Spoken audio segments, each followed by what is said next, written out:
The Navigating Disability podcast often discusses topics including disability, injury, mental health, and mentions of sensitive issues such as trauma and suicide.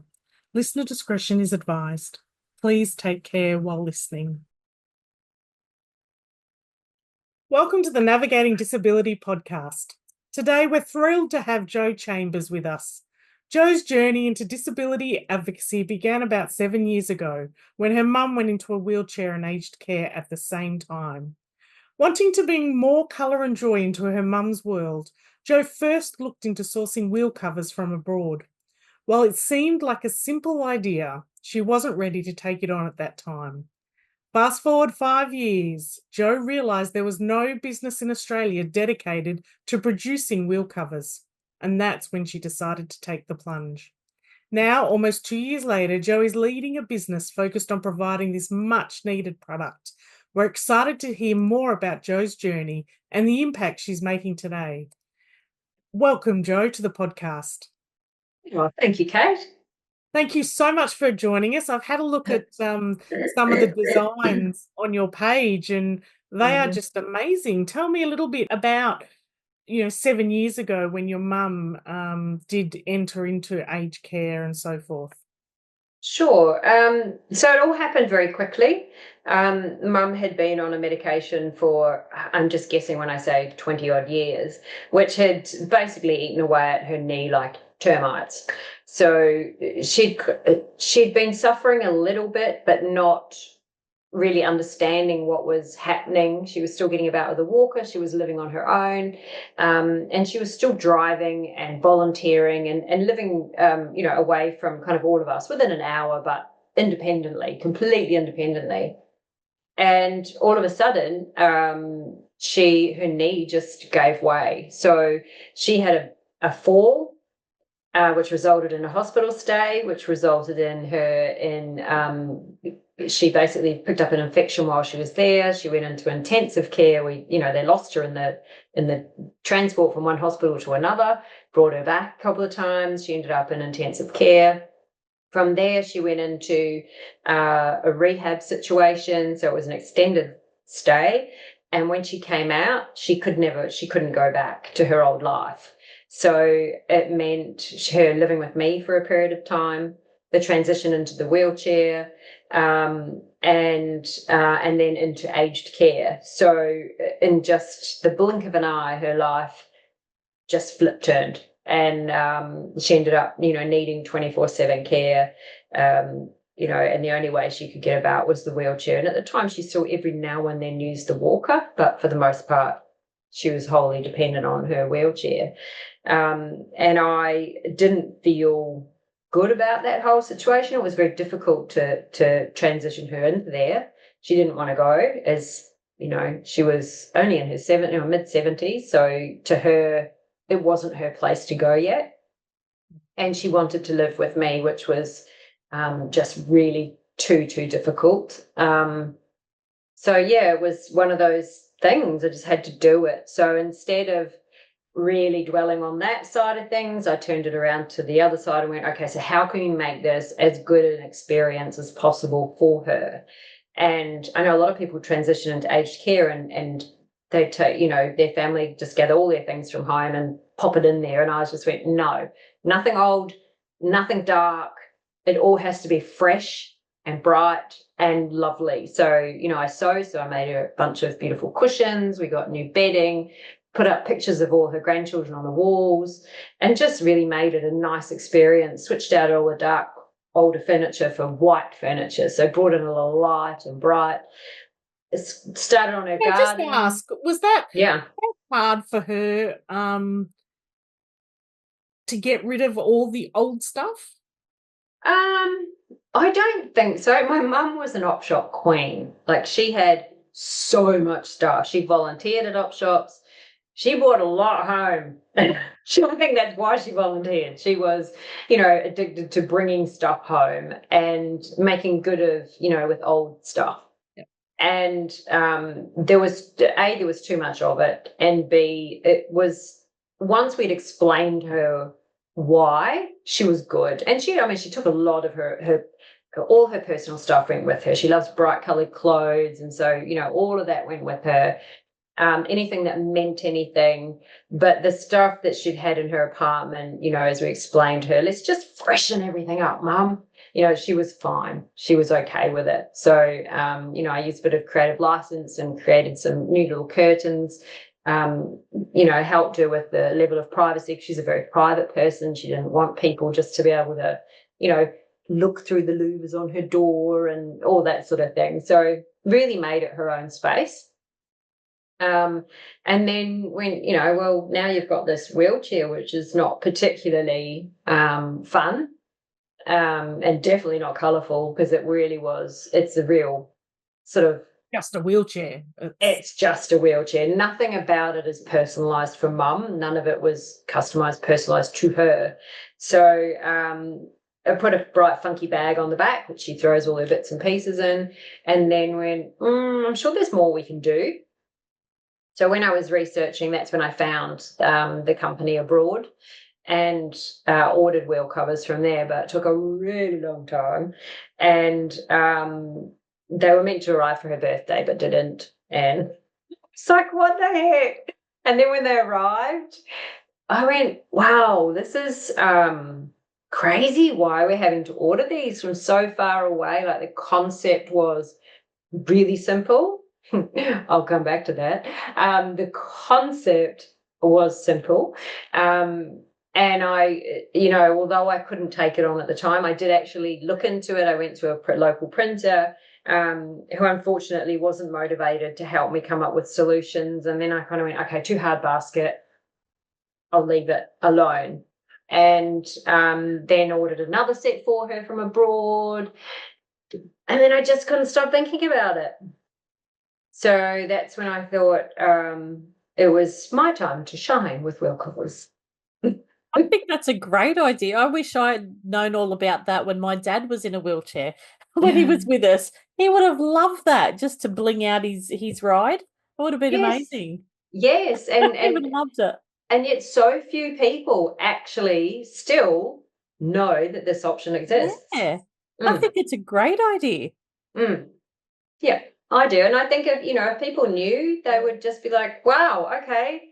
Yeah. Yeah, get them, pop them on. It's so fun. Everyone has their own style, right? So why not? I think it's great. Yeah, totally agree. Tell me about the time that period where she lost her ability to walk, ended up in intensive care, and then into the nursing home.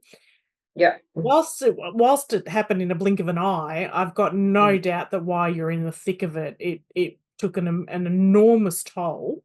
Yeah. How did you look after yourself through that period? Oh, I didn't. I don't think you do. It was every day, because I'm in Noosa. There is really no hospital option here unless it's emergency or sort of, anyway, it's fairly limited. We have a small hospital here, so there's always a travel. You've got to go to either Nambour or the New Sunshine Coast University Hospital, and at the time it was Nambour. So it was every day working out the logistics to get over there to her. It's funny, isn't it? Because I talk about all the colour and stuff, and I made sure that every day I put bright colours on myself. I dressed bright, and would go over to see her and just try to bring a little bit of joy. And there was a good period of time where A, she wasn't even awake, and then B, where she just was on her own reality. She didn't really understand what was going on anyway. But it just, it was getting there every day to make sure that she had someone there for at least a period of time. And I think you just do, right? You just do. Go into survival mode. Sorry, yeah, exactly. I've been there when my dad had to be placed in a nursing home. It's raw. I'm listening and I'm like, oof, flying back to me. I was faced with that difficult decision as well. So it's you just go in survival mode. You do. And it was one of those, I was the only one that lived anywhere near her. I'm the youngest of 4, and I'm the only one that was living here. Yeah. So, it was trying to communicate to the others what the situation was. They were kind of at least an hour away. So constantly updating them and, getting that call late at night and going, okay, ringing my brother and going, okay, we have to go over there. They don't think that she's going to last through the night. And him coming and picking me up and us racing over to the hospital and sitting there and just waiting and knowing nothing. And, as they sort of got her into intensive care and that whole transitional period, is that you absolutely don't think about anything outside of it. You just go, I'm the one that can be there. Therefore I will be, and I'll try and get everybody else there. But you just do, and you kind of get home at 1 a.m. or whatever and climb into bed, and then you get up the next day and go, okay, the top on the list is getting everything sorted so that you can go back to the hospital. And there was a lot. She didn't know a lot of what was going on for a good period of time, and we didn't know what was going to happen. We didn't know if she was going to come out or not. And as I say, my mum at the time, 75, was relatively young. But she'd been so knocked about by everything that had happened with her body, and still trying to continue, and and just one medication after the next, one medication to manage the symptoms of the last medication and the lax and the whatever was going on. And it just got to that point where we all just went, when is this happening? Are we bringing her home? Is she coming out? What is the end result going to be of this? And even when she went into rehab, we didn't know. We didn't know. My eyes were complete. Like, I have no experience of this situation. It's a different at all out there, isn't it? It really is. It really is. And I will put my hand up and say that even when Mum did come out in a wheelchair, in my head at the time, and it's embarrassing to admit it, I was just thinking, oh, well, she's old now. Living in a wheelchair is just something that she has to adjust to because she's older, and it happens. It just happens. And I had no concept at all of disability as a whole and how that was really going to impact her life. It really was just an oh well situation. And then, what impacts did you see? The big thing, I think, was that Mum being so private and so independent was all of a sudden that didn't fit anymore. She had to adjust to that. She had to go, really put her hand up and go, I can't do that. And, it was like, well, okay, we'll ask, because I can do it. I'll do it for you. But I still never thought about mentally how that was impacting her back then. And, I have learned so much, even to the extent of going out and about with her. And literally I have these moments of standing on a curb, on a roadside, at a crossing or whatever, and just looking around and going, this world's built for me, not her. Yeah. This world is built for me, not every single person who is trying to navigate it with a disability.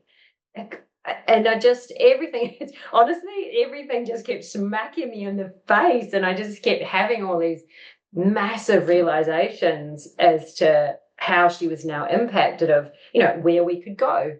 You don't realize how ignorant you are until you are in that situation, and you're like, wow. And we hear it all the time, that it's the environment that disables people rather than the disability themselves.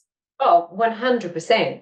100%. And, ignorance is bliss until you have the lived experience. And people without the lived experience, a lot of people say, oh, I was in a wheelchair for 3 months because I broke my ankle, or my son was, or whatever. And they get this little window but they know that it's not forever, and that they're going to be transitioning back out of it again. And therefore it's like, oh, well, I just cope with it. It's a bit inconvenient. But when the options are all taken away, and that's the only way that you now can get about, it's tough. It's really tough. From the whole how invisible you are. And, walk into a shop with my mum, pushing her in, and they don't look at mum. They look over her head and look at me, and they start talking to me. And it's like, what? She's the one with the question. Would you like to talk to her? And I hear that over and over and over again. The same thing of it's the parent, the friend, the carer, the whoever, everything gets directed to. How did your mum adjust to that? Look, I think she's probably, because of her age and all the rest of it, she was probably a little bit more tolerant of it than when I was.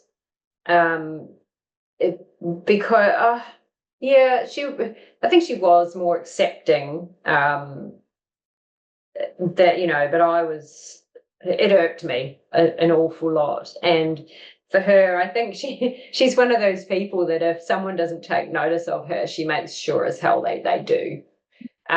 Whereas not everyone's like that. Your mum's no shrinking violet, trust me. And she does that. Of course, she wears her loud colours, and if she goes to the doctor's waiting room, she won't wait for someone to talk to her. She'll talk to them. So to that extent, she was probably a little bit better off than a lot of people who are managing the same thing. But yeah, when she was out with me, it was, I just saw it. So it was so blatant. How did you choose the nursing home?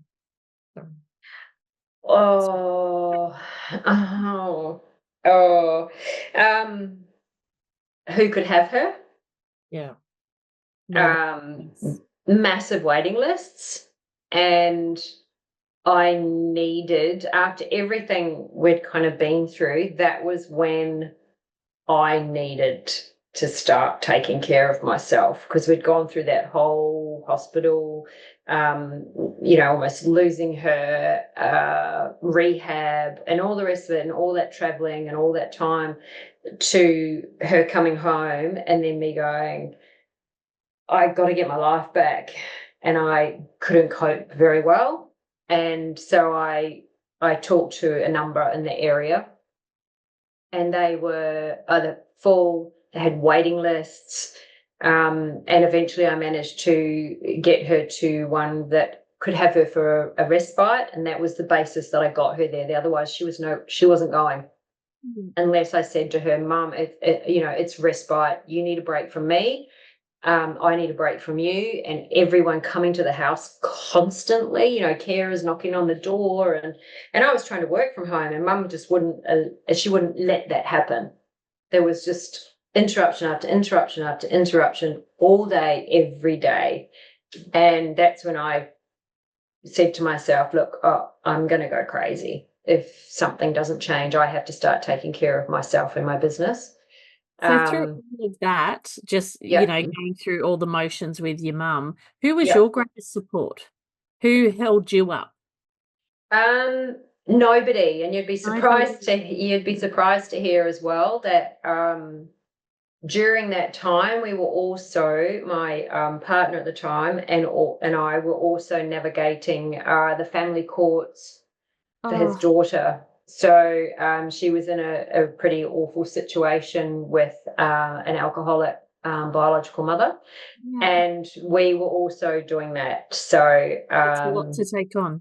It was a lot, and I held myself up for I've really probably only the last few years. The effects of all of that have now been coming out, and this is my period now of rebuilding. So without saying too much or getting too into it or emotional about it, that's when I started breaking, was only in the last few years, once I managed to get my girl away to university. So we've come through this massive, big, long journey. I ended up going through the family courts again during COVID, when she ran away from her other parent, and I became her sole carer. So it's been massive, and I couldn't stop. Yeah. I haven't been able to through that whole thing. So sorry to get off the point, but just the perspective of how long it's taken for it to come back to me. You probably just live on adrenaline at that point. You just got to do it. You just get into that, I've got to fix that mode. Yes. Yeah. Everything This was is a time to reactive. breathe. Yeah. Yeah. Yeah. For that period of time, everything was reactive. Yeah. And tears are okay. Oh, yeah, I know. I know. They're cleansing. They're cleansing. They are. I know. And, we're at a time when, I don't know. Yeah. There's so much has happened. And, now, as I say, I'm kind of in the midst of the whole healing process now. Yeah. And you can see, you can see it. You can see where you've come from, and it is a journey. It really is a journey, and the more aware you become, the more you can help yourself. Yes. It's hard. Tell us about your business. So my business is my absolute passion project. Just since I started doing it, look, the lessons have just been coming left, right, and centre. The amazing, good and bad. Exactly. The things I did wrong from the beginning. Going into it so naive. Oh my goodness. I'm the first one to put my hand up and go, yeah, I thought I knew what I was doing. Okay. And looking back and going, I had no idea. I just thought, because I got them from my mum and they looked amazing on her chair and she loved them, I thought this is a really cool thing to make a wheelchair look funky. Yeah, especially for kids.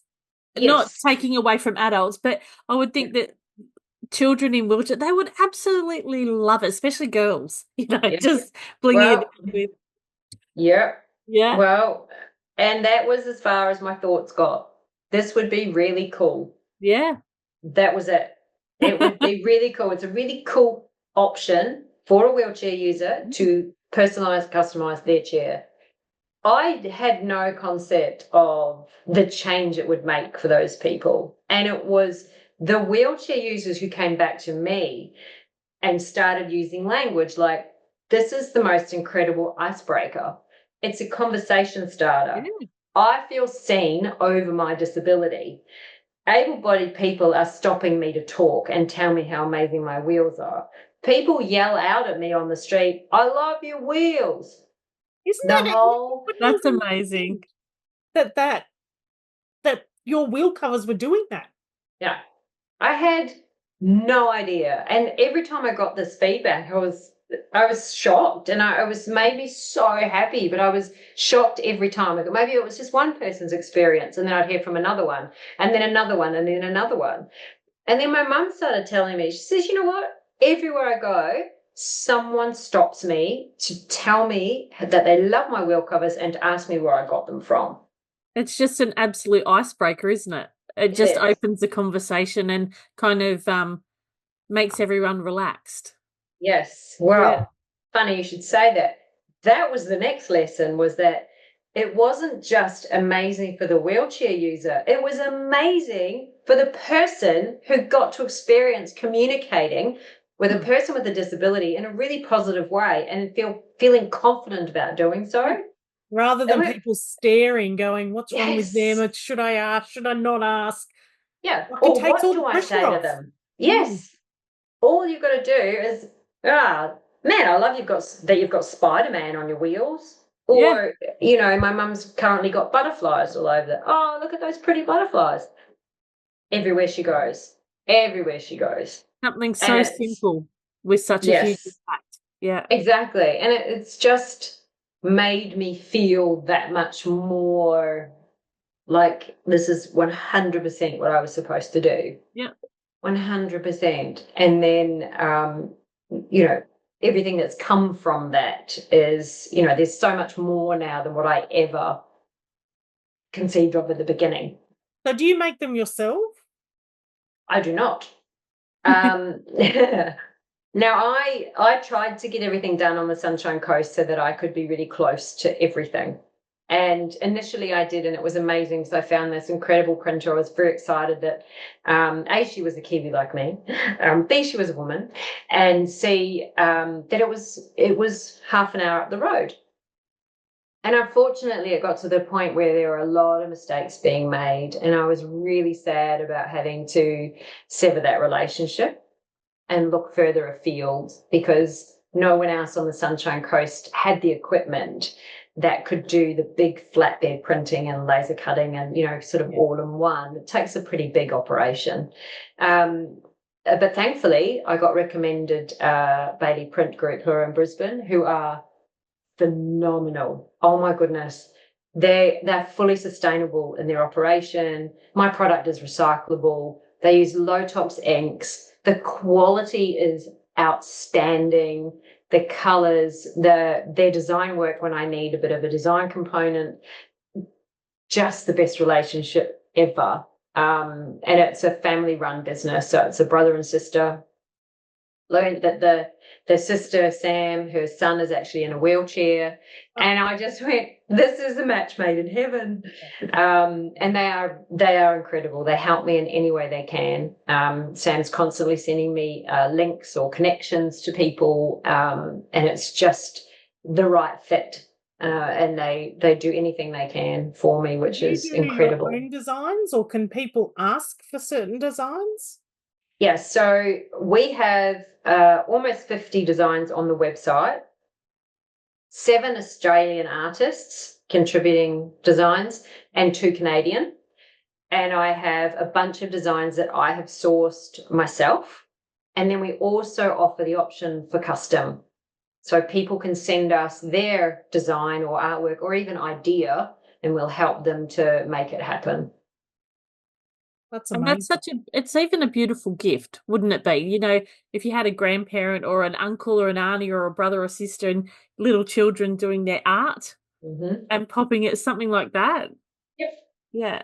Yep, absolutely. It's a beautiful gift, actually. And you're right, for somebody someone's drawn it for them. Yeah. Yeah, amazing. Yeah, it would be so lovely getting a gift like that. Have you ever thought of branching out into bicycles? Just for kids? Yeah. I could see my son rocking some custom prints on wheel covers. Yes, and unfortunately, I have had it pointed out to me before. Unfortunately, it's not something that logistically you can really make happen, because the Velcro. So when I say they're all made somewhere else, they are printed and cut somewhere else. Then they come to me, and I put the Velcro on the back. Yeah. So it took me a long time, months, to source a particular glue that works with polypropylene, which is a very difficult a material to adhere to. So I do that part. So I do the Velcro straps, then I hand wrap every single set and send them out myself. And the Velcro goes around the spokes. So you can't have 2 things with Velcro both going around bicycle spokes on the one wheel. Yeah. Whereas we're only putting one on each wheel on a wheelchair, so it works. Yeah. Yeah. I want to have a look at your website later. Just to have a look. Please do. It's a wonderful idea. Thank you. Where to from here, Jo, both for your mum and for yourself? Okay, Mum. Okay, so Mum's on her 5th set of wheel covers. I'm not sure how many more she'll have in her lifetime. How long does that last? Going to be the nursing home. Oh, they can last for years, really, depending on how brutally they're treated. But they are super durable. So Mum's wheelchair she's got a folding wheelchair, and it gets folded up and thrown in the back of cars constantly. She's always catching taxis to the doctors. Her wheelchair's getting, in and out of our car boots. Nothing happening to those wheel covers. In fact, good story. An Australian airline destroyed one of my customers' wheelchairs, and he had my wheel covers on.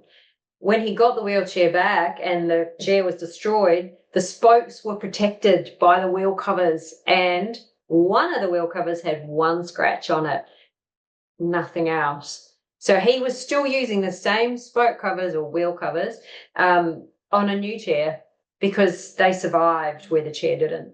That's awesome. So they are really, really durable, which is why we're also looking now at putting them, and we have started putting them onto sports wheelchairs as well. Yeah, imagine that. The Aussie green and I gold. was just going to say that the Australian team need to get on that. Yeah. Well, we were at the Paralympics in Paris last year. Were you? I had 4 Paralympians with the official Paralympics Australia Indigenous design on their wheel covers at the Paralympics. You must be so proud of your achievements, Jo. It's phenomenal. Yeah, I am actually. It's from And a simple idea.